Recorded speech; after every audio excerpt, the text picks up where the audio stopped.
Hola, Hola, bienvenidos. Hola, buenas tardes.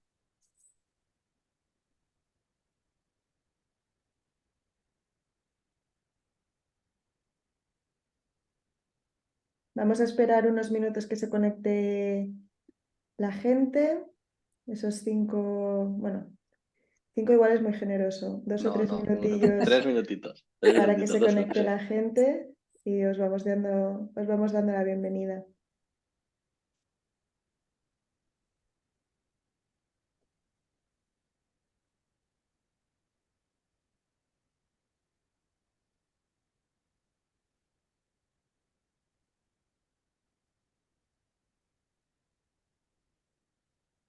Vale, ya se va conectando más gente. Buenas tardes. Como veis, el chat está activado para todos. Em, Buenos días desde México, nos dicen algunos. Muy bien. Em, para que, para que podáis ir haciendo preguntas a lo largo de, bueno, de esta conversación que vamos a crear hoy aquí con Yolanda y con Alex. O sea que cualquier cosa podéis ir haciendo preguntas, comentarios por el chat y al final de todo em, los iremos abriendo, ¿no? Los temas o conversaciones.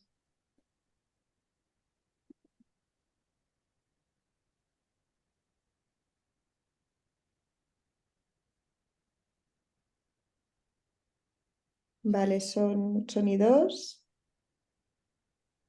Yo creo que Hay tres, empezamos, ¿no, podemos Alex? ir empezando a presentarnos Vale, y así damos tiempo a que todo el mundo venga, sí. vale, perfecto. Pues voy a empezar con las presentaciones de rigor. Sé que es de mala educación, voy a empezar muy rápido y muy brevemente por mí. Yo soy Blanca, Customer Success Manager de Parallel y, y me gustaría explicaros un poco por qué hemos creado este webinar, ¿no? Y los temas que vamos a tocar. Como muchos de los que estáis aquí sabéis que en Parallel implementamos tecnología, en específico nuestra herramienta, en equipos legales de todo tipo, ¿no? Tanto asesorías, despachos, abogados in-house. Y en todos estos años nos hemos dado cuenta de la importancia de la figura de una persona que implemente, que empuje no solo a nivel técnico, sino esencial a nivel de equipo, ¿no? O sea, es igual o más importante la gestión del cambio, la gestión de las personas que tienen que implementar y que tienen que adoptar cualquier tipo de tecnología, herramienta o un cambio en la manera de hacer las cosas, ¿no? Y nos parecía muy interesante y que no se hablaba suficiente de este tema y por eso hemos creado este evento, esta conversación y para ello están Alex, que es co-founder de Parallel y va a poner sobre la mesa algunos temas que creemos que son de más interés y mantendrá una conversación con Yolanda, que es nuestra invitada especial. Yolanda es CEO y fundadora de consultora legal estratégica, Fil Legal, y cuenta con más de 25 años de experiencia profesional, 15 de los cuales ha sido abogada in-house, ¿no? En empresas multinacionales y de diferentes sectores que la hacen un poco, bueno, que la han convertido a tener, bueno, que le ha permitido tener toda la experiencia como abogada que después le permite dar consejo, ¿no? En el momento de la transformación o de cualquier equipo legal. Y nos centraremos en especial en la gestión de las personas en cualquier cambio en un equipo legal. Entonces, sin más dilación, ya son y cinco, ya hemos hecho las presentaciones. Doy palabra a Alexia y Yolanda para que creen esta conversación que esperamos que sea muy interesante para todos vosotros. Vale, bueno, buenas tardes, buenos días a todo el mundo. Y Yolanda, muchísimas gracias por estar aquí con nosotros. Eh, Nosotros Vosotros. en Parallel somos muy prácticos y creo que nos hemos resistido un poco a hablar de gestión de personas hasta que encontrásemos a alguien que pudiese hablar de forma práctica porque lo haya vivido y creo que ese es tu caso. Yo creo que sería bueno que empieces contándonos qué haces ahora y cómo ayudas al negocio brevemente para que las personas que están aquí o lo vean más tarde se acaben de situar. Que tengo el LinkedIn lleno de personas que no llego, por favor, pásamelo ahora mismo. Pero bueno, esos son temas que pasan. Bueno, pues primero agradeceros el que me hayáis permitido la oportunidad de estar aquí. Para mí me encanta. Bueno, me encanta primero porque la verdad es que os he conocido y creo que sois una empresa joven, pero con mucho empuje, con muchas ganas, con mucha alma. Todas las empresas tienen alma, pero algunas tienen un alma un poquito más especial y la vuestra es especial. Entonces estoy encantada de estar aquí. Y bueno, respecto a la pregunta que me hacías de qué hacemos en FitLegal, bueno, para nosotros la función legal en la organización es una función estratégica, pero la verdad es que desafortunadamente todavía no se percibe como tal en algunas ocasiones. Y no se percibe como tal ni por los equipos directivos y CEOs, ni en algunas ocasiones por el propio departamento, por la propia área legal. No porque no sean conscientes de que es estratégico, sino porque no tienen tiempo para posicionar el área en el lugar adecuado, ¿no? Entonces, ¿qué hacemos nosotros desde FitLegal? Pues les ayudamos a centrarse en ese propósito del área legal como área facilitadora del negocio, facilitadora estratégica del negocio, ¿vale? Y ahí trabajamos tanto con las áreas legales como, la verdad es que queremos trabajar con CEOs y directivos para ver cómo acaba de permear esta idea de que la función legal es algo estratégico. Todavía no hemos tenido muchas oportunidades, pero yo estoy convencida de que tendremos esas oportunidades en breve. Seguro que sí, ambos somos empresas jóvenes. A mí hay una cosa que es que hablamos todo el día de gestión del cambio, ¿no? Y parece que la gestión del cambio tenga que empezar cuando se va a dar un cambio concreto, pero mm, no estoy tan de acuerdo en eso. O sea, ¿tú crees cuándo empieza la gestión del cambio? ¿Cuándo empieza la gestión del cambio? Bueno, a ver, sí que es verdad que digamos que como seres humanos que somos, ¿no? Y las organizaciones están lideradas por seres humanos, pues siempre tenemos esa tendencia a dejar los deberes para el último momento, ¿no? Cuando estábamos en el cole lo hacíamos, ¿verdad? Y cuando estábamos Mm. en la universidad estudiábamos, bueno, pues no te voy a decir el último día, pero tenemos una cierta tendencia, ¿no? A dejarlo todo para el final. Entonces, ¿qué nos pasa a veces? Pues que sí, que nos tenemos que enfrentar a un cambio y no hemos tenido la precaución de vivir ese cambio desde otro lugar. ¿Por qué digo esto? Pues básicamente porque es que estamos en un cambio permanente. O sea, lo que sí que tenemos seguro es que vamos a cambiar, que nuestro entorno va a cambiar, que los productos necesitan ser cambiados, que tenemos que como organización tenemos un montón de retos nuevos cada día. Entonces, eso implica que deberíamos de estar preparados para el cambio mucho antes, deberíamos de tener una cultura del cambio, deberíamos de trabajar de forma flexible, de forma adaptativa, de forma en la que el error formase parte de la experiencia de aprendizaje, que nos diésemos permiso para experimentar, que nos diésemos permiso para abrir nuevos territorios, que todo eso al final es una cultura de cambio, ¿no? De cambio constante. Pero eso no pasa habitualmente y entonces nos encontramos con esas situaciones en las que de repente tenemos que enfrentarnos al propio cambio en sí y a cómo gestionar ese cambio. Claro, eso dificulta mucho, dificulta y hace que a veces los procesos pues no puedan llegar a ser exitosos. Eso es cierto. Quiero hacer un inciso que creo que se nos ha olvidado decir que pueden hacer preguntas en el chat que estaremos encantados de contestar. Exacto, Si nos sí, ponéis en algún apuro, pues mucho mejor, será más entretenido y que desde estamos aquí luego. atentos a las preguntas y de hecho si hay alguna pregunta que viene a colación con algún tema, pues incluso la podemos meter pues durante la entrevista y no al final. Dejando esto a un lado, pues al final lo que nos dices es que pues el cambio parte de nuestras actitudes y de nuestras, digamos, de lo que hacemos en el día a día como personas, ¿no? Entonces, entiendo que para un Head of Legal o para alguien que dirija un equipo, la primera cosa que debe hacer es conocer a su equipo, ¿no? Sus talentos y intentar descubrir un poco cuáles son sus talentos y cuáles de esas personas tienen como talento el cambio, ¿no? Incentivar el cambio. Entonces, no sé, y siendo prácticos, ¿qué dirías tú? ¿Cómo se debe conocer a un equipo? ¿Cómo puedo descubrir los talentos que tienen las personas que están en mi equipo para luego incentivarlos? Sí. Mira, si os parece, primero para contextualizar un poco esa parte, vamos a hablar un poco de qué hacemos cuando entramos a hacer un proceso de gestión del cambio en esa consultoría, ¿no?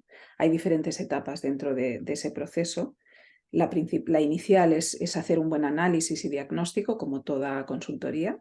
La siguiente es esa evaluación del equipo legal y o de otras personas que estén alrededor y que también se vean impactadas por ese cambio y que tengan que estar en el propio equipo de gestión del cambio, que es donde podremos responder a esta pregunta de cómo identificar los talentos naturales de cada uno. Después diseñar un plan de acción, por supuesto, ejecutar ese plan de acción y cerrar y evaluar los resultados, ¿vale? Entonces, cuando entramos aquí en esta estrategia del proceso de gestión del cambio, para mí hay 3 elementos que son fundamentales. Uno es detectar los talentos naturales de cada miembro del equipo para ponerlos a disposición del proceso de cambio y del propio cambio. Detectar cuáles son las resistencias y las oposiciones, ¿vale? Porque estamos trabajando con personas que tienen emociones, que esas emociones van a afectar en su comportamiento.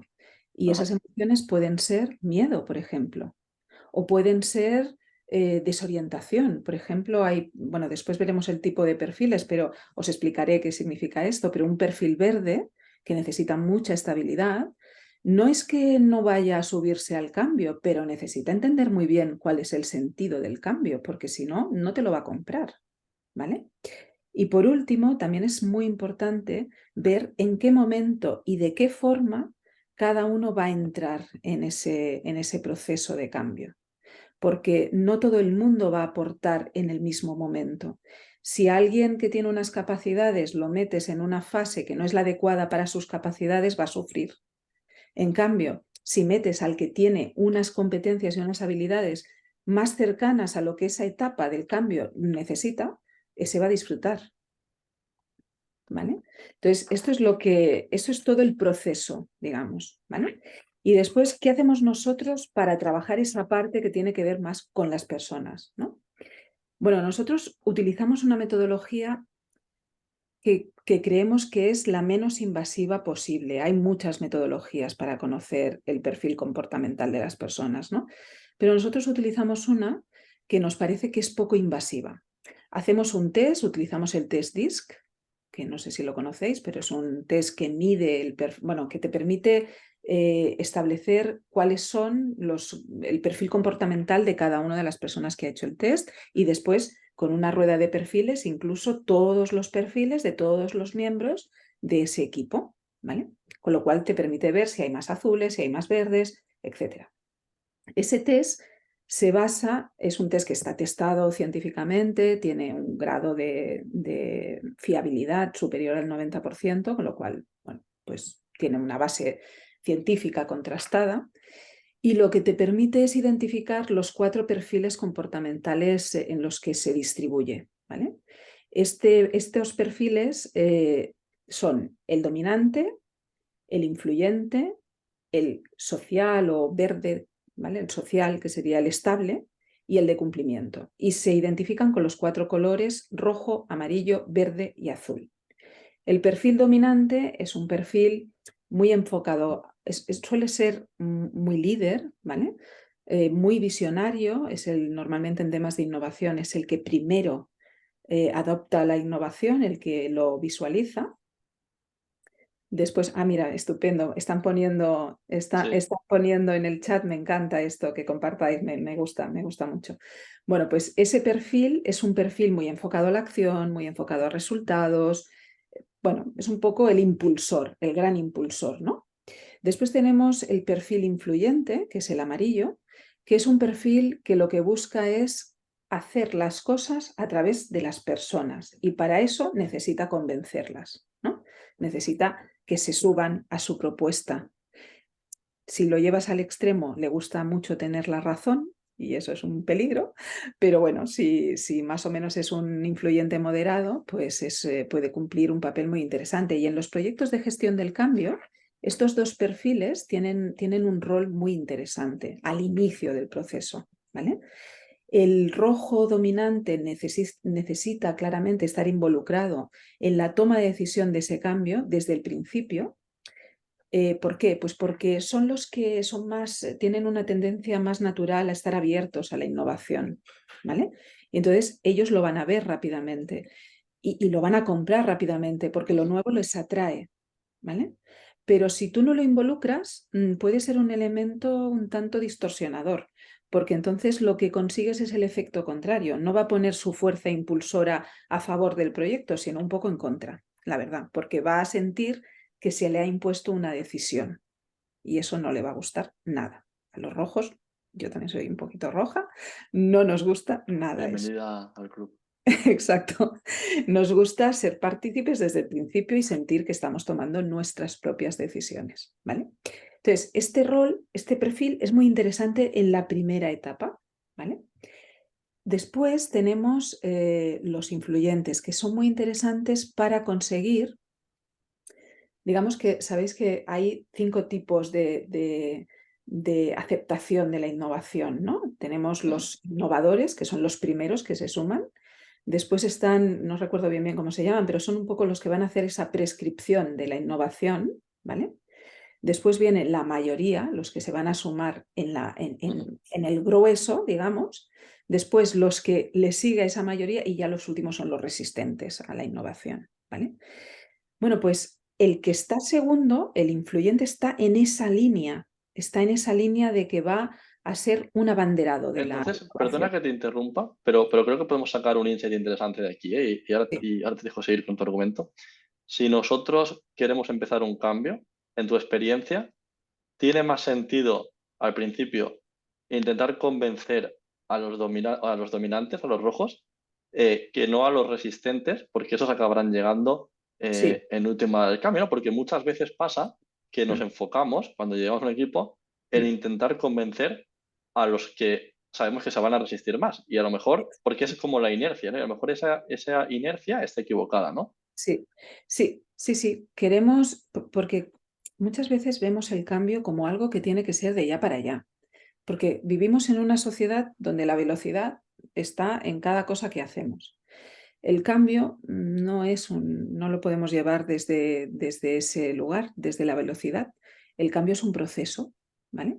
Y en ese proceso, pues apliques la metodología que apliques, como están involucradas las personas, tenemos que ver cómo las personas, qué curva hacen las personas en el proceso de cambio, ¿vale? Y esa curva tiene que ver con unas etapas. Entonces, a las personas que están y que van a estar tiempo en la etapa de negación o en la etapa de resistencia, no las puedes presionar, porque presionarlas no va a conseguir que cambien. Es más, ahí digamos que hay que aplicar otra metodología, que es una metodología más de, bueno, vamos a ir observando, vamos a ir haciendo que estas personas entiendan cuáles son sus creencias limitantes respecto a ese cambio, ¿vale? Que a nivel anímico, a nivel emocional, cómo viven ellos ese cambio. Vamos a darle información muy clara, vamos a atender su miedo y lo vamos a respetar, que esto es importante, ¿no? Vamos, o sea, no vamos a invalidar las emociones negativas que tienen. Esas emociones las están sintiendo, hay que darles un espacio y hay que darles un tiempo. Y ese tiempo puede venir, o sea, en ese tiempo de resistencia, los demás que sí que ya han entrado en la rueda pueden ir tirando del carro y pueden ir influyendo sobre estos y haciéndoles ver que ese cambio tiene cosas positivas, ¿vale? Esto es la ley de Pareto aplicada a las personas, ¿no? Convencer Un al poco. 20% y haces el 80%. Un poco sí, es así. Además tenemos que tener en cuenta, decíamos, los innovadores, que son los primeros que se van a lanzar a ese cambio, que suelen ser los dominantes, ¿vale? Después tendremos los influyentes que van a ver que eso es interesante y se van a sumar y van a intentar convencer a los demás. Después vamos a tener esa gran mayoría, ese tercer bloque, donde está la gran mayoría, afortunadamente, que son los que, aunque presenten cierta reticencia, se van a guiar mucho por las opiniones y por las afirmaciones que hagan los dominantes y los influyentes, que hagan los que ya han adoptado desde inicio el cambio y los que se han sumado al cambio hasta ese momento.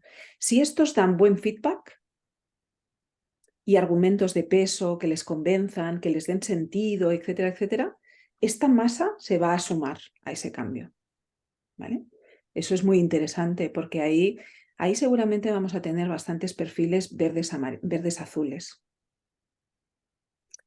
Los verdes que buscan esa estabilidad, que no es que a veces se dice, ostras, es que los verdes no les gustan los cambios. Hombre, los verdes no les encantan los cambios, es verdad. Pero un verde que entiende que un cambio es necesario para lo que sea, se va a sumar al carro. Quizás necesita un poquito de tiempo, un ritmo no tan acelerado como llevan los rojos, que los rojos somos como muy rápidos siempre, un ritmo menos acelerado, pero se van a sumar. Si ellos ven sentido y ven que además eso va a impactar de manera positiva en su entorno y en su día a día, se van a sumar. Y los analíticos, a estos, cuando tú le das razones de peso, datos, estos se van a sumar. ¿Vale? Entonces, tengo que, o sea, como líder, tengo que conocer estos 4 Tienes perfiles que para conocer. venderle a cada uno de ellos Mm. los beneficios, ¿no? del cambio de una forma diferente. Sí, sí, sí. Tienes, bueno, yo creo que en realidad en la gestión de equipos en general, el líder del equipo tiene primero que conocerse muy bien a sí mismo, esto es fundamental, para poder autoliderarse, ¿vale? Y decir, bueno, oye, yo para qué estoy aquí, cuál es mi propósito, etcétera, etcétera, ¿vale? Y después conocer muy bien a tu equipo. Pero esto no solo en gestión del cambio, esto incluso en la propia dirección del área jurídica o en la dirección de un despacho o de un equipo dentro de un despacho. Necesitas conocer con quién estás y a cada uno asignarle un rol diferente, porque cada uno tiene un rol diferente. El analítico va a ser fundamental en esa fase de análisis y diagnóstico. Va a aportar muchísimo ahí.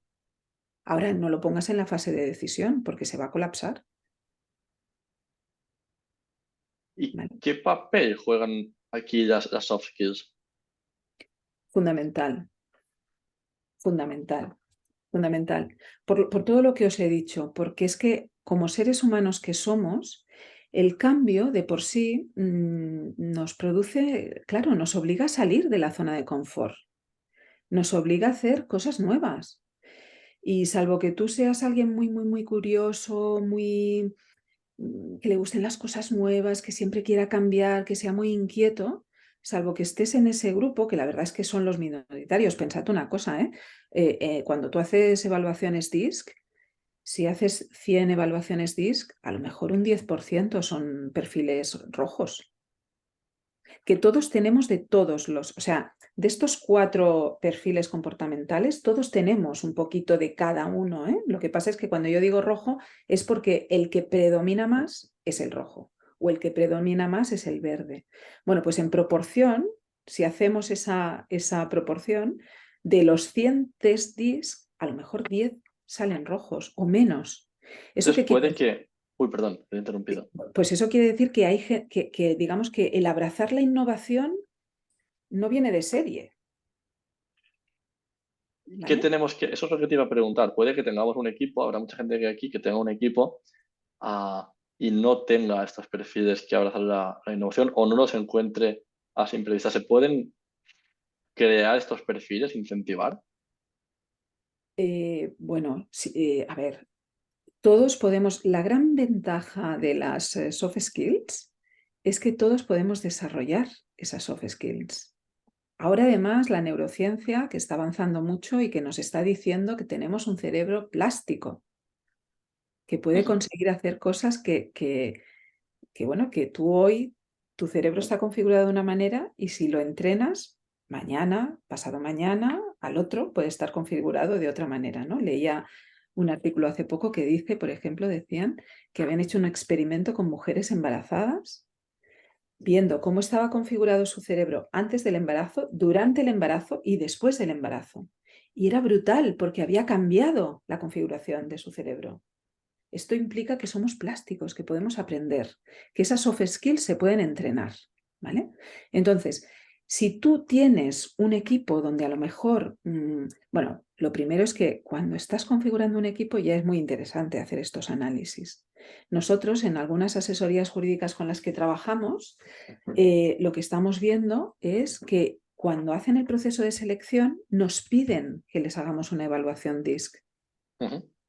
Es verdad que, os digo, la evaluación DISC no es lo único que permite conocer a una persona, porque de hecho se queda un poquito en la superficie. Está viendo el comportamiento, no está viendo los valores, no está viendo las creencias, no está viendo la identidad, que son otras capas, otros elementos de la configuración de la persona.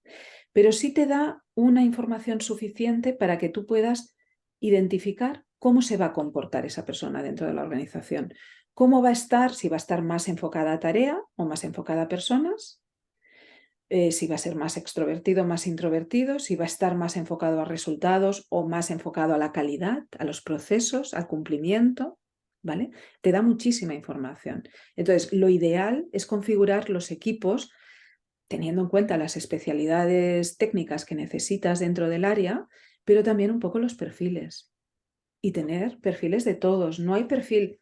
Muchas veces cuando trabajamos con equipos y aparecen perfiles rojos, ostras, es que los rojos, pero si es que sois muy difíciles. No, los rojos, bueno, tienen determinados momentos donde se nos tiene que dejar un poquito de tiempo, porque igual nos hemos acelerado demasiado, ¿vale? Pero hacemos grandes aportaciones los rojos. Mira, me mandaban aquí una pregunta, me mandaban una pregunta y me decía, pregúntale a Yolanda que qué hago con un equipo lleno de rojos. Es un incordio también. Es un incordio también. Y creo que es buena corazón y es buena, ¿no? Porque Sí, ¿qué hago sí, con un equipo también sí. lleno de... O sea, creo que los dos extremos Son malos, sí. son Es malos. que ¿Qué los hago con un equipo extremos lleno son de malos. dominantes y qué hago con un equipo donde no hay nadie que vaya a tirar, ¿no? Creo que esos son los Sí, dos sí. extremos. Bueno, cuando tienes un equipo donde hay mucho rojo, ahí digamos que tenemos que trabajar determinadas soft skills que tienen que ver primero con la calma, Ajá. porque el ritmo es muy alto, muy alto, muy alto, muy alto, ¿vale? Entonces, trabajemos con la calma. Yo os digo, en algunos programas de transformación que hago sesiones, hago que vengan personas que saben de esto, yo no sé de esto, para hacer legal mindfulness. Personas que son abogados, que han desarrollado una carrera como abogados, pero que ahora están en el campo del mindfulness y que desde el mindfulness enseñen a los abogados cómo es su mente, cómo funciona su mente, ¿vale? Y cómo pueden calmarla, cómo pueden tranquilizarla frente a los miedos, cómo pueden gestionar el estrés, ¿vale? Entonces, lo primero es calmar. Lo segundo es trabajar mucho la empatía, que eso se consigue primero con un feedback muy sano, enseñarles a dar feedback, que esto muchas veces no sabemos dar feedback, ¿vale? Ujú. Y los rojos especialmente porque solemos hablar de una manera muy directa y el otro se puede sentir agredido. Y claro, digamos que si tú rojo le dices a un verde algo muy directo, el verde se siente ofendido, pero se aparta. Pero es que el rojo entra en confrontación y entonces aquello es como una pelea de gallos, ¿no? Con lo cual es muy importante aquí generar buen feedback, aprender a generar buen feedback, trabajar la empatía, trabajar una cosa que se habla muy poco, pero que a mí me encanta, que es la compasión. Pero no la compasión entendida con este concepto judeocristiano de pobrecito, qué pena, qué lástima. No, no, no, no, no, no, no, no. La compasión es te veo por qué actúas así, lo entiendo, lo comprendo, te doy un lugar, pero yo no lo veo así. O sea, no invalidar al otro, pero hacer que el otro pueda llegar a ver otro punto de vista. ¿Vale? Esa es la compasión. Entonces, estas cosas que parecen como un poco hierbas, yo lo comprendo que esto parece un poco hierbas, pero no lo es. Mira, ahora me estoy leyendo un libro que os recomiendo que se titula La mente del líder. Creo que se titula así, porque acabo de empezarlo. Y habla sobre el liderazgo EMSC, liderazgo basado en mindfulness, perdón, en compasión y en generosidad. ¡Fua! A mí Pues me está yendo la lo cabeza. leeremos. Además, aquí hay preguntas en el chat que Arina preguntaba, y es verdad que se pregunta mucho. ¿Es cierto que los managers, los mejores managers son los que son rojos? Que yo creo que, al menos en mi experiencia, no. Yo he tenido managers buenos rojos y muy malos también managers rojos. Creo que no. Sí. Creo que no. A ver, a ver, ¿cómo? ya os decía, ningún estilo comportamental, ningún perfil es bueno ni ninguno es malo. Eso vamos a partir de ahí. ¿Sabéis lo que es más difícil de gestionar? Cuando los perfiles están, o sea, sabéis que el DISC tiene como unas barras, ¿vale? Si esas barras están muy arriba, si tenemos mucho rojo, eso es difícil. Si tenemos mucho azul, eso es difícil. ¿Por qué? Porque el mucho rojo entra en una arrogancia y en una querer imponerse, que eso dificulta mucho, ¿sabes? Es ese Claro. líder tan dictador que es muy difícil, ¿vale? Pero si somos capaces de tener unos perfiles, mira, el otro día hacíamos una devolución de un disc con una persona que nos encantó porque tenía el disc tiene, o sea, mide desde el 50, o sea, mide desde el 0 hasta el 100 y normalmente lo suyo es tener 2 o 3 barras por encima del 50 y normalmente una por debajo. Si tienes las 4 por encima, quiere decir que algo no has hecho bien y volvemos a repetir el test, ¿vale? Pues esta persona era estupenda porque en su perfil natural y en su perfil adaptado, ahora os explicaré lo que es esto, aparecían las 3 barras por encima del 50, pero todas muy moderadas. Entonces era estupendo porque, ¿qué quería decir? Quería decir que tenía una parte influyente súper interesante, una parte verde que le ayudaba muchísimo a generar cohesión, a generar estabilidad, y una parte roja que le permitía decidir qué quería para ella y cómo activar cosas. ¿Vale? Pues oye, era un ejemplo estupendo, estupendo. Y es verdad, ¿eh? Cuando hablábamos con ella, el propio test lo decía, ¿no? Decía, es un tipo de perfil que seguramente muchas veces los demás no saben por dónde vas a venir. Es verdad, no sabíamos por dónde iba a ir, ¿vale? Porque era tan estable, tenía tantas capacidades y era tan estable. Eso es lo Claro. ideal, poder tener muchas competencias diferentes en un grado suficiente para poderlas utilizar en tu propio beneficio y que no estén en el exceso. Por eso os digo, ningún perfil es bueno o malo. Si has tenido una mala experiencia con un rojo, es porque a lo mejor ese rojo tenía el rojo muy disparado. Y podemos pensar que cuando el rojo está muy disparado es porque tenemos mucha confianza en nosotros mismos y somos la repera.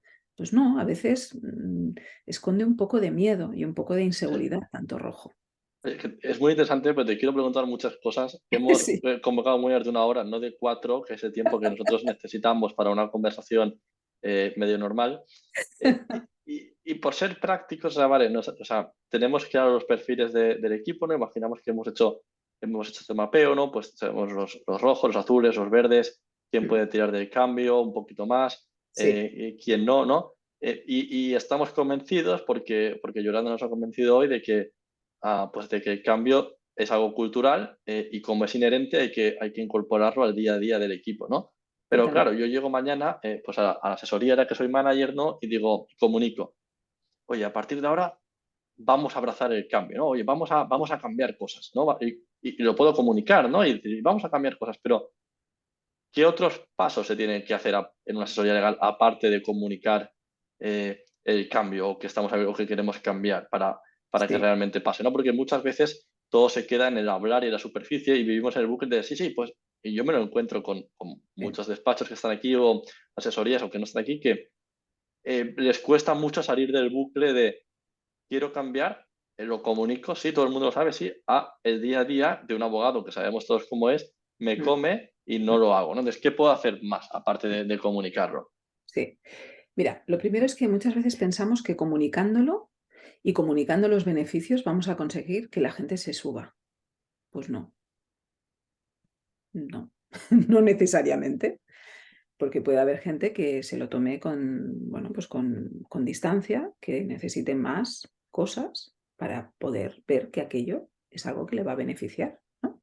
Ujú, Entonces, hay muchas teorías de gestión del cambio, muchas teorías, muchas metodologías diferentes, unas con 8 pasos, la de Kotter, John Kotter, 8 pasos, el otro 3 pasos, el otro no sé qué, el otro no sé cuánto. Últimamente, la que más predomina, o la que ujú, digamos que sería como más moderna, ¿no? Es esta gestión del cambio vinculada al propósito. Y yo, honestamente, es la que practico, ¿vale? Pero escucha una cosa, aquí te voy a interrumpir, Sí, porque sé que hay mucha gente que va a ver esto y no entiende.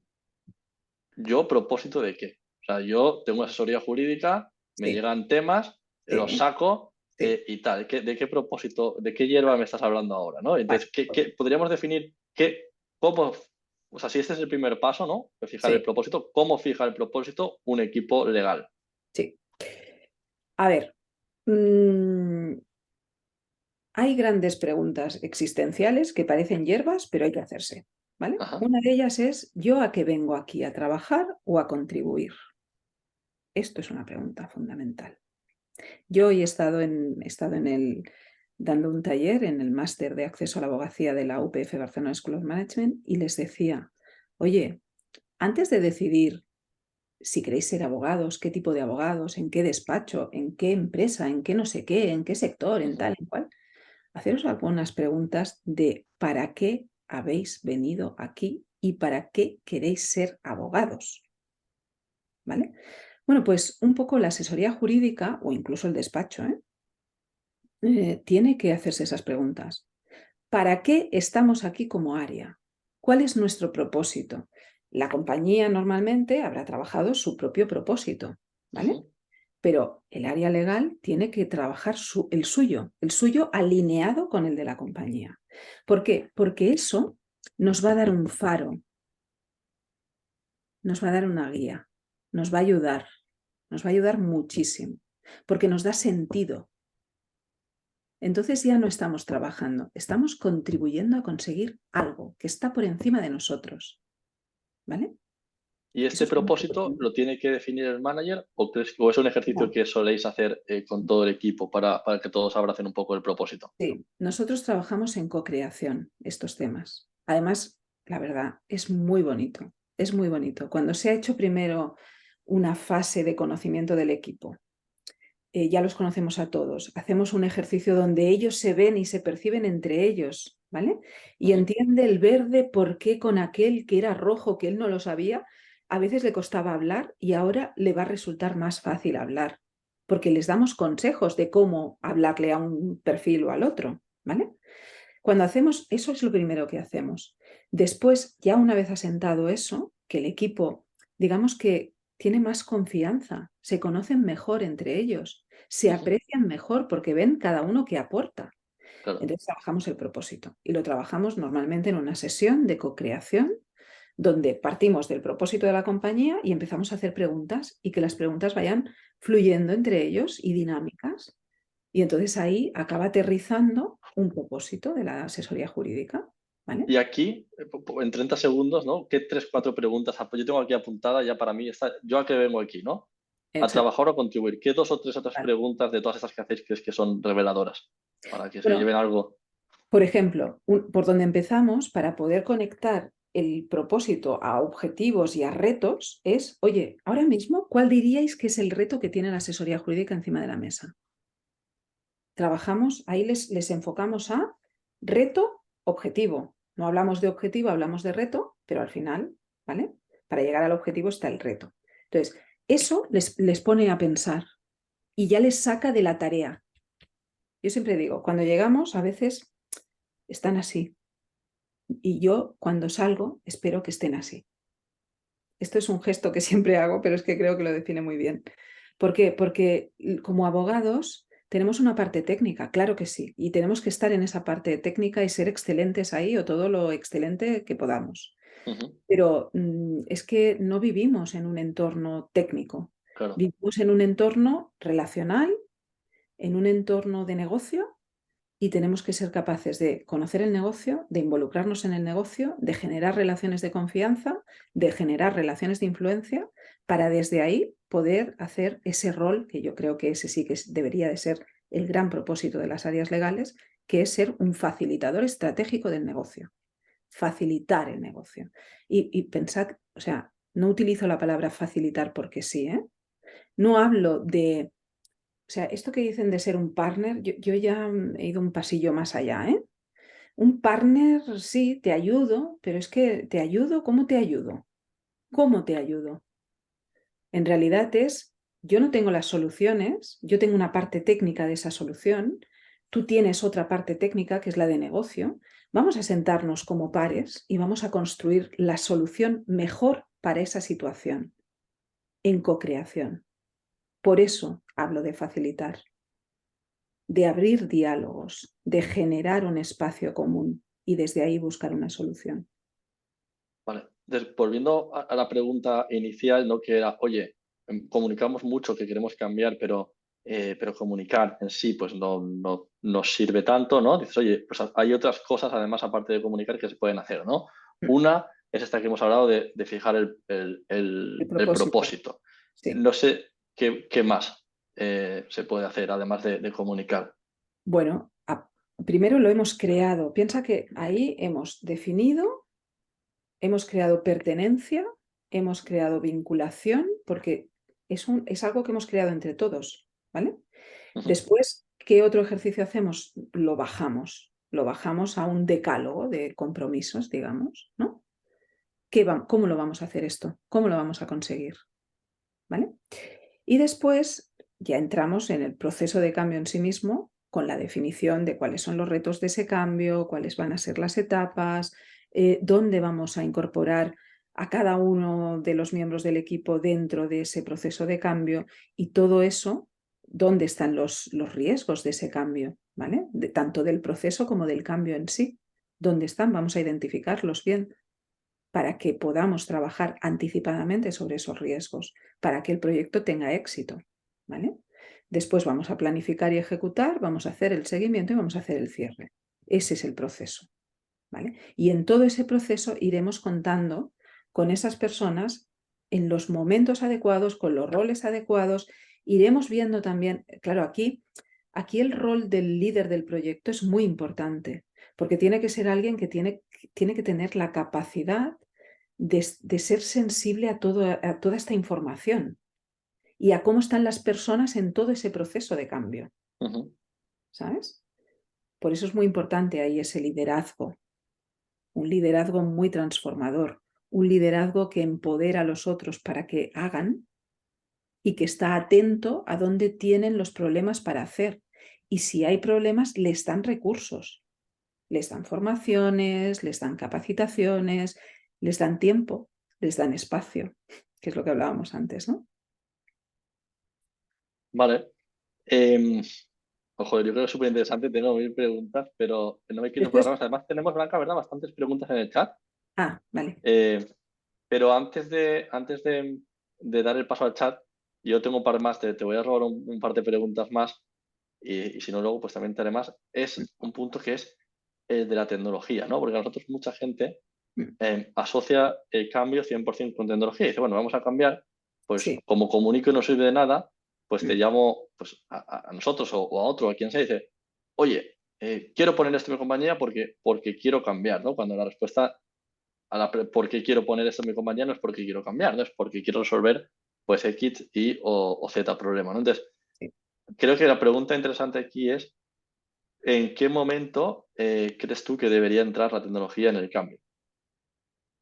A ver, es verdad que no hay respuestas absolutas porque cada caso va a ser diferente, ¿no? Y a lo mejor hay un caso donde incorporar tecnología al principio con un equipo joven digamos, todavía más flexible, en una compañía también joven, con unos procesos todavía no del todo maduros, puede ser muy interesante incorporar tecnología ahí, ¿vale?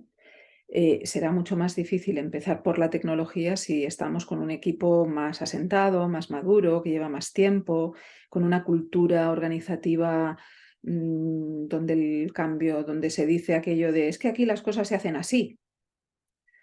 Esto es complicado. O sitios donde hay subculturas, ¿vale? Claro, Claro, todo eso ahí, entrar con la tecnología para mí es como entrar con un elefante en una cacharrería. Porque vale. corres muchos riesgos. El primero es que nadie te lo compre, que Ujú. tú hagas todo el proceso con lo difícil que es hacer un proceso de transformación digital y que después la gente tenga una aversión a la herramienta en sí que no la pueda ni ver, ¿vale? O que la utilicen obligados, pero no le vean ningún sentido. A ver, tecnología sí, pero no como la solución O sea, no como si fuese a ser la panacea de que a través de la tecnología vas a conseguir el cambio. No. Yo después de mucho pensar en esta pregunta, he llegado también a que creo que muchas veces la tecnología es como lo más tangible del cambio, ¿no? Porque Claro que sí. es Sí, sí. tangibilizar el cambio. Pues voy a Así es. poner un contract, no sé qué, voy a poner un Así ticketing, no es. sé qué. Entonces es Así como es. tangibilizo internamente y externamente Sí. el cambio. Y eso es otra de esas cosas que hablábamos antes que pueden parecer intuitivas, ¿no? Pues ¿qué hago? Pues si quiero hacer el cambio, pues Mm, empiezo por el paso más pequeñito, sí. pero a veces hay que hacerlo contraintuitivo e Mm. ir un poco más atrás. Sí, sí, estoy totalmente de acuerdo. Yo pienso, bueno, yo siempre soy de las, y ya cuando ejercía era así, ¿eh? O sea, yo no me limitaba a, o sea, a mí llegaba un tema a mi mesa y no me limitaba a la solución del tema. Yo siempre iba al fondo de la cuestión y pensaba, bueno, si aquí está viendo esto que ahora tengo que resolver, ¿esto de dónde viene? ¿Qué es lo que implica? A quién implica? ¿Cómo podemos resolver esto resolviendo todo lo que hay por debajo? ¿Vale? Ujú. Eso es ir a la esencia, al núcleo de lo que está generando esa distorsión. Entonces, en el cambio, si tú lo quieres abordar desde la profundidad de que eso sea un cambio real, necesitas ir al núcleo del asunto. Sí, porque si no la tecnología no va a tener Es un adhesión. parche, es un parche. Quiero hacerte una última pregunta y ahora sí dejo al chat. Ya sabes que en Parallel somos eminentemente prácticos y siempre forzamos un poco cuando invitamos a alguien a que sea muy práctico. Sí.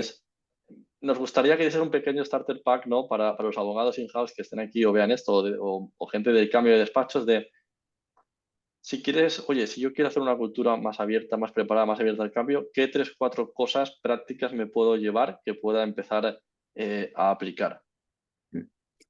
¿No? ¿Qué consejos me puedo llevar? Bueno, pues como yo siempre digo, ¿no? Que somos este iceberg de lo que se ve, lo que no se ve, tal, ¿no? Bueno, pues la gestión del cambio empieza en uno mismo. O sea, yo no puedo cambiar a los demás si no me cambio a mí. Bueno, yo no puedo cambiar a los demás, esto es lo primero, ¿eh? Pero, o sea, no puedo abordar un cambio si yo no he cambiado, ¿vale? Entonces, ¿qué es lo primero que yo le diría a alguien que está al frente de un equipo legal y que quiere entrar en un proceso de cambio? Pues que haga un poquito de introspección, que se autoconozca, que se autolidere para poder conocer y liderar a los demás, a los miembros de su equipo, que haga eso exactamente igual con los miembros de su equipo, que ahí desarrolle un conocimiento de los miembros de su equipo, que trabaje en cómo empoderarlos, en cómo hacerlos responsables, en cómo darles un entorno de seguridad psicológica, que esto también es muy importante. El cambio necesita de seguridad psicológica, es decir, de que todo el mundo se pueda expresar, de que no hayan malas ideas, de que no hayan ideas vetadas, de que no hayan ideas prohibidas. ¿Vale? O de que no pensemos que por expresar una idea van a tener una represalia contra nosotros. Ujú. Es súper necesario, ¿vale? Después, yo creo fundamental, ya hemos hablado antes, la co-creación y la vinculación de todo el equipo al propósito.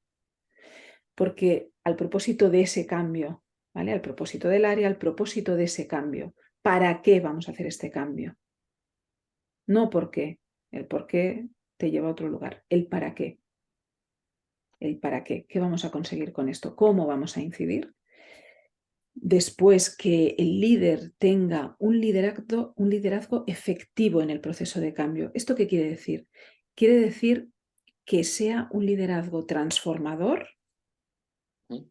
permita que los otros crezcan, ¿vale?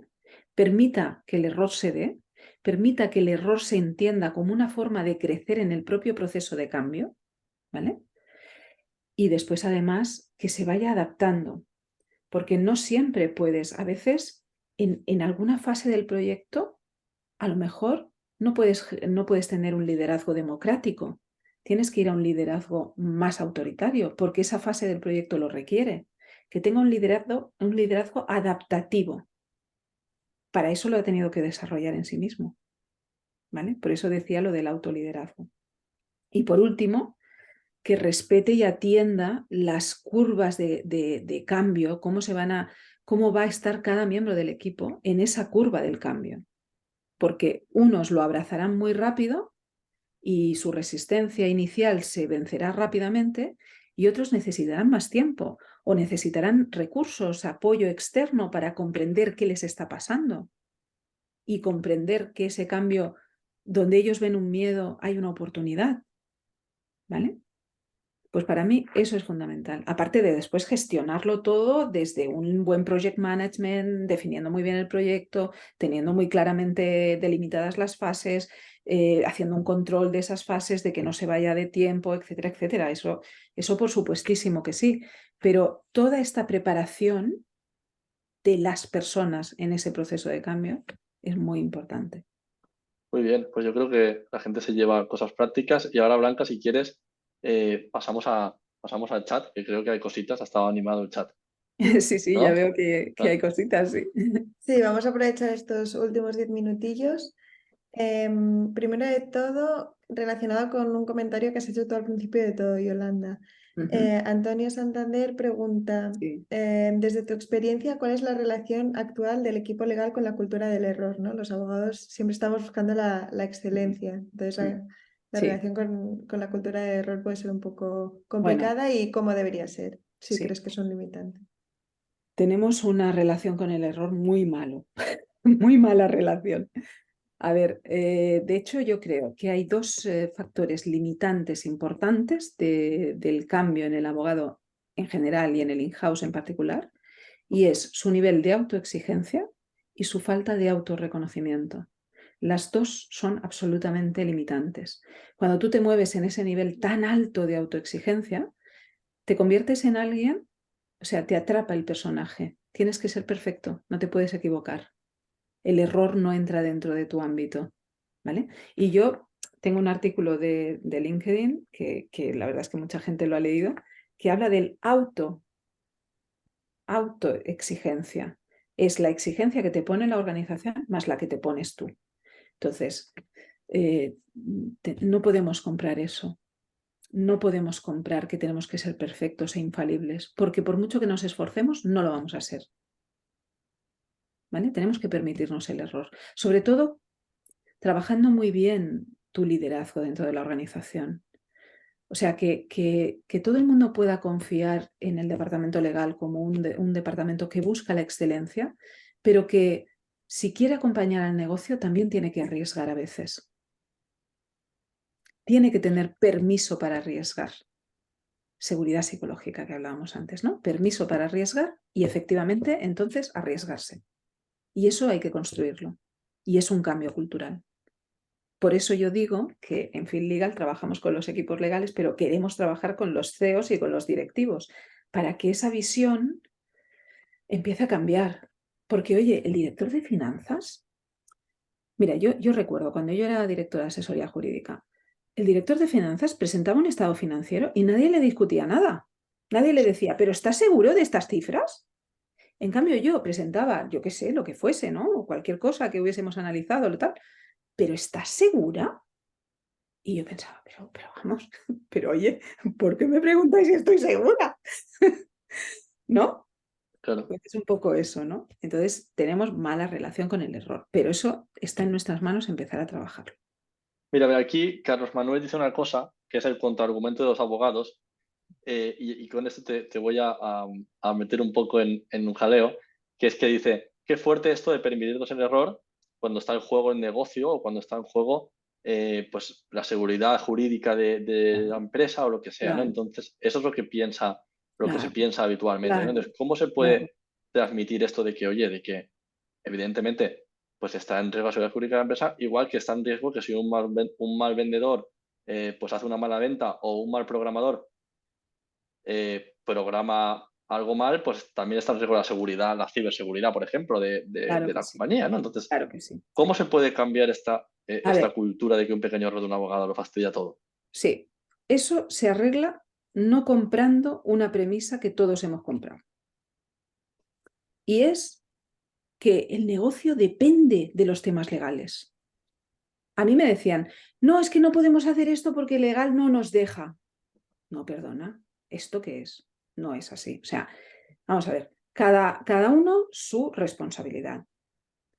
Yo tenía un jefe que siempre me decía, Yolanda, donde no puedas tener control, no asumas ni aceptes responsabilidad. ostras, el mejor consejo que me han dado en mi vida, Este me lo apunto, ¿eh? ¿vale? Es así. Sí, sí. Entonces, cuando uno está facilitando el negocio, ¿vale? Está con uno de negocio sentado a su lado, que sabe más que tú del negocio.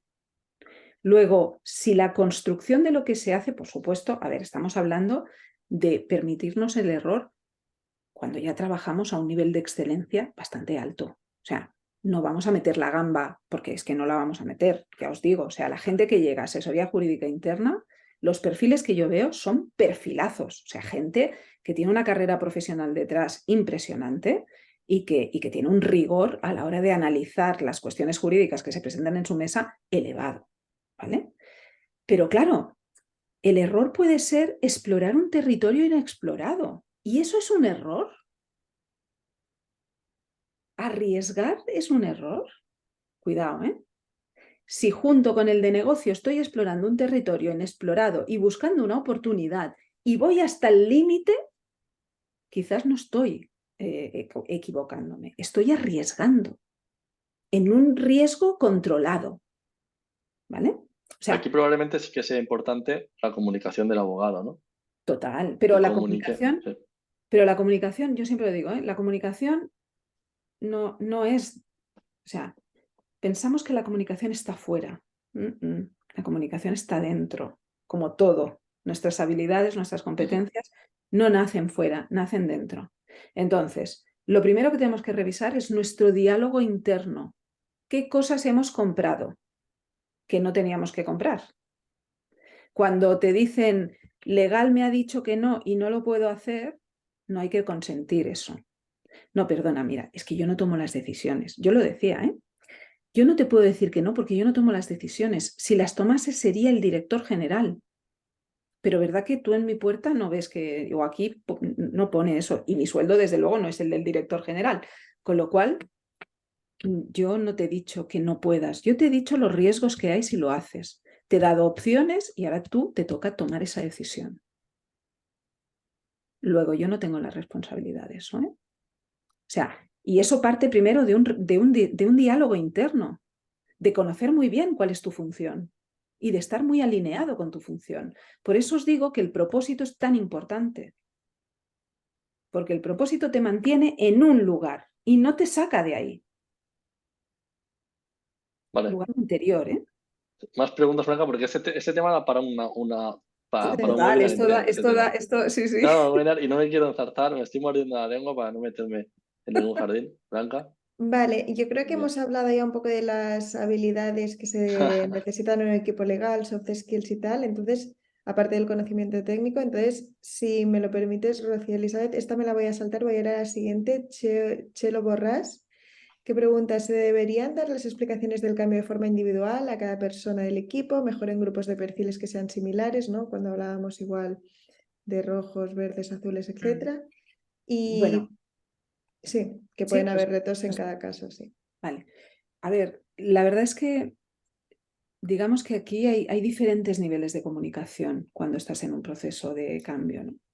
Primero hay porque el proceso de cambio requiere que todos estén involucrados, que todos se sientan partícipes, ¿vale? Con lo cual sí que tiene que haber una reunión donde eso se comunique de manera global, pero después también hay que bajarlo de manera individual, por perfiles o por grupos de perfiles, o si es un equipo pequeño, individualmente es mucho mejor, ¿no? Asegurarnos de que esa persona ha entendido, asegurarnos de empezar a ver cuáles pueden ser sus reticencias, dándole la tranquilidad de que necesitas conocerlo para poder ayudarle a superar esas reticencias, ¿sabes? No desde el juicio, sino desde, oye, necesito conocer qué te está pasando para saber, cuando sé qué te está pasando, te puedo acompañar para que eso te deje de pasar, ¿vale?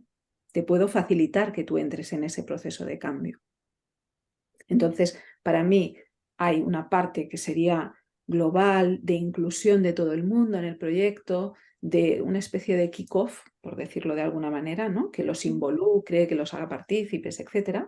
Y después, entrevistas individuales para chequear qué hemos entendido de eso, qué se ha dicho, cómo lo ves, ¿Cómo te sientes tú en esto? ¿Qué problemas te pueden aparecer o qué reticencias crees que tienes? ¿Cómo te podemos ayudar? O sea, que vean que estás atendiendo a su parte humana y a su parte de integración del cambio, que es lo que hablábamos antes, esa curva, ¿no? Vamos a atender a la curva, vamos a darle espacio, vamos a acompañar a todos en ese proceso de cambio. Eso es muy, muy interesante. O sea, ¿Qué que al más? final es un poco las dos, ¿no?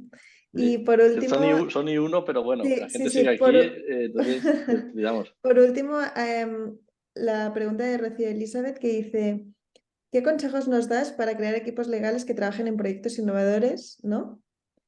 Si tengo que elegir un equipo para trabajar en un proyecto de innovación en legal, ¿qué criterio elijo y qué tipo de perfil elijo, ¿no? Sí, un poco, a veces... Claro, es que esto es como utilizar lo que os he explicado de forma predictiva. No, la verdad, no funciona así. Me encantaría poder tener una respuesta ahí, pero no funciona así, porque cada proyecto es diferente y cada proyecto de cambio, me refiero, va a necesitar de unos conocimientos técnicos, de unas capacidades, de unas competencias. Hemos hablado de perfiles en general, pero esos perfiles están matizados, ¿vale? No podemos calificar, no podemos decir, es que el que es el rojo, bueno, el rojo tiene unas tendencias naturales, pero el rojo que tiene una parte azul muy alta, pues es una bomba de relojería, ¿vale? Muy difícil de gestionar, porque por un lado quiere ser muy dominante y por el otro necesita un nivel de análisis que nadie va a estar a la altura de lo que él piensa. ¿Me entendéis? O sea, que no es fácil decir cuando genero un equipo de innovación tengo que tener perfiles así o perfiles asá, ¿vale? Al final, nosotros hacemos ese test DISC, pero después hacemos una entrevista, una o las que hagan falta, personalizadas con cada uno de los miembros que ha hecho el DISC. Y aterrizamos ese DISC y vemos por qué, o sea, vemos, porque el DISC te permite medir el perfil, que esto antes lo he dicho que lo explicaría y no lo he explicado, el perfil natural y el perfil adaptado. El perfil natural es lo que llevamos de serie, cómo nos comportamos de manera natural, en desde que nacimos, cuando éramos adolescentes, ahora que somos adultos y cuando seamos mayores, ¿vale? Y el otro, el adaptado, es cómo tú has adaptado ese perfil a las circunstancias concretas en las que estás. Es más, en una empresa tú puedes tener un perfil adaptado, pues porque tengas un management muy autoritario, muy no sé qué, no sé cuánto, y entonces hayas bajado tu nivel de rojo, hayas subido tu nivel de amarillo, hayas bajado tu nivel de verde porque el otro no te entiende y no quieres ser tan tocaperas, ¿no? Y en cambio, cuando pasas a otra empresa donde hay más seguridad psicológica, donde no hay tanta jerarquía, donde hay una comunicación más horizontal y un management y un liderazgo más horizontal, pues puedes volver a subir un poquito tu rojo y trabajar la influencia desde otro lugar, ¿vale? Entonces, ¿con esto qué os quiero decir? Pues os quiero decir que para tú configurar un equipo de innovación es que tienes que conocer bien a todo el equipo y ver para ese caso en concreto qué es lo mejor. No hay fórmulas mágicas, ojalá hubiesen fórmulas mágicas. Es verdad que poner algunos rojos te va a ayudar a impulsar y a entrar en la innovación. Poner a analíticos en la fase de análisis te va a ir de maravillas, de maravillas. Poner a los verdes cuando ya ha llegado la fase de implementación, también, porque aquí, como el verde busca mucho la estabilidad, pues va a tender a limar los conflictos que se den en esa fase, ¿vale? Pero de ahí a deciros que eso es una fórmula mágica, pues es complicado. Y también una cosa a añadir es que los perfiles que tenemos cambian. Yo, por ejemplo, Exacto. hace 7 o 8 años saqué un resultado diferente, bueno, no completamente diferente, pero bastante diferente que saqué hace un par de años. Totalmente.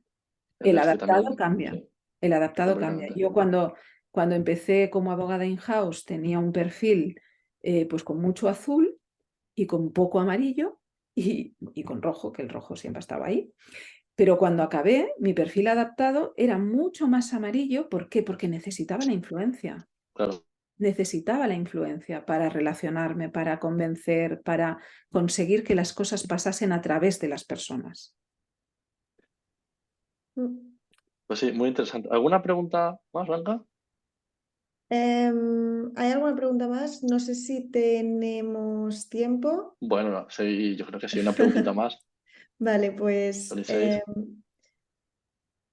alguien pregunta ¿cómo cuantificas en términos de retorno de inversión la gestión del cambio? Ah, esa es muy El buena. Esa es líder, la sí. otra caja de Pandora. Esa es Y muy si el buena. líder de... bueno, son dos preguntas en una, ¿eh? Primera es esta, creo que son bastante diferentes. Y el otro es, si el líder de legal prefiere el status quo, ¿quién podría impulsar la gestión del cambio en una compañía? Son muy diferentes. Uy, vamos a empezar por la primera y después analizamos bien cómo ha sido planteada la segunda, porque Vale. ahí hay algo raro que igual lo tenemos que hablar. A ver, ¿cómo se mide todo esto? Pregunta del millón. Desde luego no os dejáis nada en el tintero, ¿eh? No es fácil de medir, la verdad. Pero ¿cómo podemos establecer alguna medida? Bueno, cuando entramos en un proceso de cambio es porque estamos en la situación A y queremos ir a la situación B, ¿no? Y delimitamos un proceso para llegar de A a B. Entonces, en lo que tiene que ver con las personas, vamos a ver si si todo lo que hemos hecho ha tenido éxito cuando esas personas realmente han abrazado el cambio, ¿vale? Y además, en el camino han desarrollado determinados skills nuevos que antes no tenían para adaptarse a esa nueva situación. Y eso lo podemos medir, pues, con el DISC inicial o, en su caso, con una evaluación personal cuando acaba el proceso y puedes ver dónde está la persona. Esto desde el punto de vista del consultor. Internamente, ¿cómo se puede medir? Ya os lo digo, esto lo vemos todos los días. Nosotros hacemos en los programas de transformación, hay una parte que es una parte de desarrollo individual. Cuando nos sentamos con las personas que están en ese proceso y tenemos diferentes sesiones de control y supervisión, la primera de fijación de objetivos, acciones, etcétera, y después las otras de seguimiento, vamos viendo la evolución, porque nos la van diciendo esas personas. Nos dicen, oye, ¿te acuerdas que trabajábamos cómo mejorar la influencia? Bueno, pues todos esos consejos, todas las acciones pequeñas en las que hemos desmenuzado ese objetivo, las he puesto en práctica y he conseguido que fulanito, que no conocía, sentarme con él y decirme, oye, no sabía que el departamento legal trabajaba así, qué pasada, me ha encantado. Hemos hecho esto fácil, ágil, hemos conseguido una solución súper creativa, estoy muy satisfecho. Eso nos lo dicen. Entonces, eso implica satisfacción del cliente interno. Y en un equipo legal interno, esa es la máxima. Cuando el cliente interno está satisfecho y te lo dice porque ha conseguido su objetivo y porque además en la consecución del objetivo, la forma en la que tú le has acompañado ha sido excelente para él, hemos conseguido lo que es nuestra función, que es facilitar el negocio. Sí, lo que pasa es que alguien te podría decir que eso para llevarlo arriba y conseguir presupuesto es poco cuantitativo. Es poco Ese es el cuantitativo. gran problema del Pero, caballo de claro, Troya, sí. pero estamos moviéndonos en aspectos que son cualitativos, no Sí, cuantitativos. ese es También el os digo primer una cambio que hay que cosa, ¿eh? hacer, sí. También Sí, os digo una cosa. Esto también afecta al aspecto cuantitativo, porque claro, el abogado se empieza a empoderar, empieza a ver en qué temas aporta, qué temas son temas que puede estandarizar. O sea, empieza a tomar una visión de su forma de trabajar completamente diferente, ¿eh? Se convierte sí. en un manager, ¿vale? Se convierte en alguien que empieza a aplicar habilidades directivas a su puesto de trabajo, Claro. porque los entrenamos también para eso en los procesos de transformación que hacemos. Completamente de acuerdo con lo que nos dice aquí una amiga de Parallel en el chat, Lucía Orden, que aquí los KPIs son muy complicados, los KPIs cuantitativos son muy Claro. complicados. Claro. Eh, y antes de que se me pase una muy rápida, sí o no, ya vamos acabando. Rocío nos pregunta si en vuestra experiencia los socios de los despachos, por ejemplo, o los managers y tal, se prestan a hacer este test del DISC.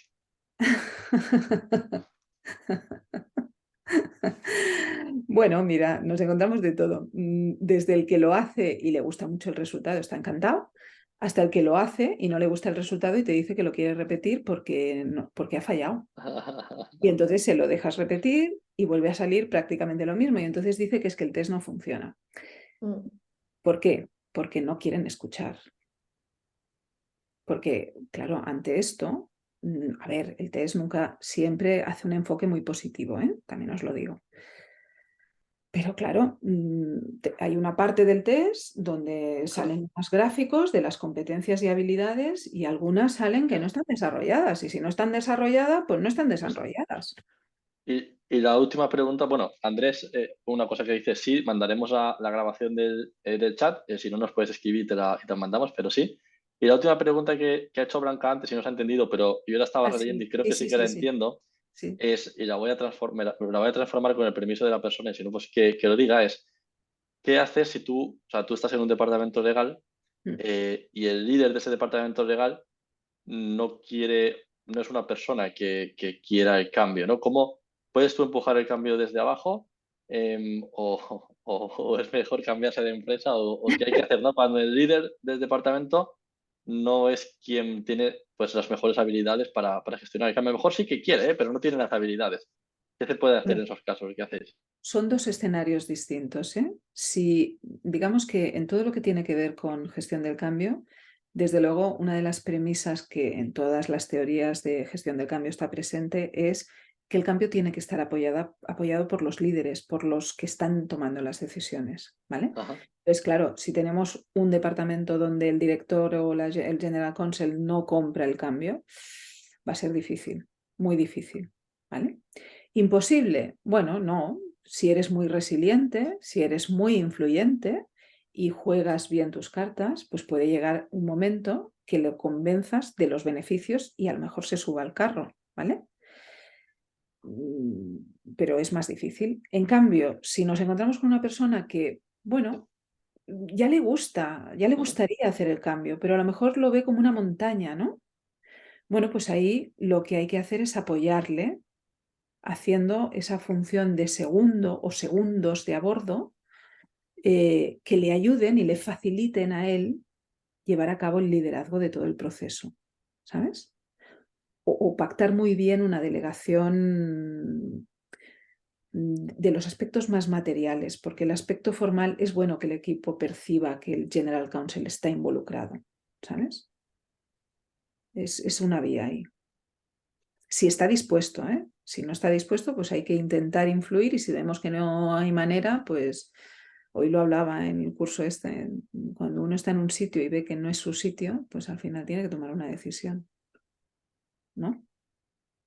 Pues sí, y yo quiero a Frank un consejo más que, bueno, yo creo que funciona y lo he visto, es a veces esa persona de legal puede aliarse con otros departamentos o iniciativas de negocio, ¿no? A veces También. cuando el negocio pide algo que no se puede hacer de otra forma, pues ese tipo de alianzas suelen funcionar para que ese General Counsel cambie. Sí que diría es, sobre todo, pues decir que esto viene de negocio uno y no ocultárselo al General Counsel, porque a veces, bueno, lo ocultamos un poquito y luego ya está, y las ocultaciones suelen No. crear desconfianzas y es peor. Creo que hay que dejar plantar la semillita en negocio y Sí. dejar que ellos lo demanden y La verdad es que lideren. me has hecho pensar, una de las teorías de gestión del cambio es una Ujú. teoría que le llaman la teoría del empujón, ¿vale? Que es de un, ahora os buscaré, ¿cómo se llama este?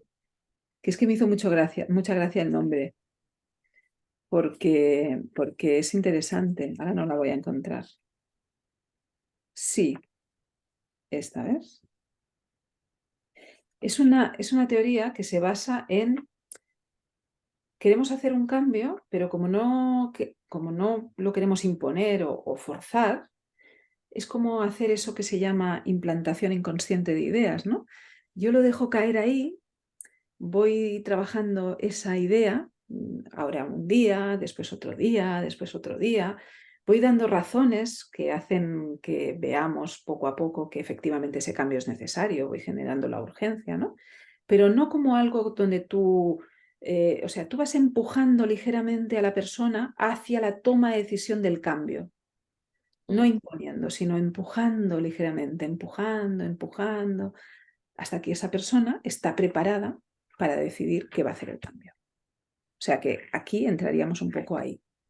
Y si lo haces con alianzas con terceros, siempre sin que se perciba que estás puenteando a tu jefe, porque yo creo Correcto, que correcto, muy importante. la estrategia del puenteo, bueno, es que además es un desorden. Es un Sí, desorden dentro de sí. la sistémica de la organización y eso no da buen resultado seguro. Oye, pues yo creo que con esto nos vamos a despedir, no por falta de preguntas, sino porque hemos estado una hora, hemos hecho 1 hora y 17 minutos. Mira, dice aquí Carlos que este es Richard, bueno, lo ha puesto en el chat. Ah, estupendo, estupendo, Sí, porque es que no lo han me... puesto, Pues lo ha es puesto la Carlos Notch en el Theory, chat. sí, sí, sí, exactamente, Esto. sí. Y no quiero volver a lo de Carlos, pero volviendo a la pregunta que ha hecho Carlos, es verdad que a veces Legal hace de niñero o de padre y debería cambiar el rol que ejerce, ¿no? Pero bueno. Bueno, aquí me encanta que digas eso. Una de las cosas, bueno, yo entre mis formaciones que hago, pues últimamente me estoy formando en una cosa que es poco conocida, pero que a nivel organizacional es bastante potente y muy interesante, que es la sistémica organizacional. Entonces, en la sistémica te hablan de las leyes de la ayuda, cómo tú ayudas, ¿no? Las leyes de la ayuda son maravillosas para los abogados. Tenemos que aprendérnoslas de pe a pa, ¿vale? Y hay una que dice que la ayuda se contiene y tiene fuerza. Yo cuando escuché esto, me estalló la cabeza. O sea, no había manera humana de entender qué quería decir eso. Bueno, pues lo que quiere decir es que tú no estás ahí para darle la solución al otro. Él tiene que crear su propia solución, ¿vale? Porque cuando tú le das la solución al otro, no permites que el otro se desarrolle. Lo tratas como si fuese un niño. Y Esto a los tú, rojos nos cuesta mucho, ¿eh? sí, lo sé, lo sé, lo sé, lo sé. Por eso me costó tanto esta ley. Bueno, pues te pones en una posición de padre, ¿vale? No de adulto a adulto. Y la ayuda tiene que ser de ayuda de adulto a adulto. Y esto es lo que creo que pasa con Legal, ¿no? Que es que Legal no me deja hacer esto o Claro, lo otro, ¿no? Y eso creo claro, que son las claro. relaciones que se ejercen desde Legal y negocio y creo que es un problema. Oye, Bueno, pues porque hemos comprado eso, sí, lo hemos comprado, pero además también os digo, nosotros lo hemos comprado y los otros lo utilizan para quitarse responsabilidades. correcto, 100%.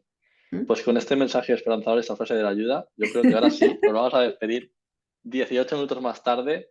Eh, Gracias a todo el mundo que nos ha visto o que nos vea. Gracias. Mandaremos la grabación y cualquier duda, pues a Yolanda, que es la crack que nos ha dado esta charla y a quien agradecemos mucho que esté aquí, o a Y a nosotros vosotros. a Paralel, lo que os podamos ayudar. Y a ti, Blanca, también por estar aquí hasta las 7:20 de la tarde. Así que, nada, pasar Gracias a buena tarde todos. o buen Muchas día quien gracias. esté por México y otros países.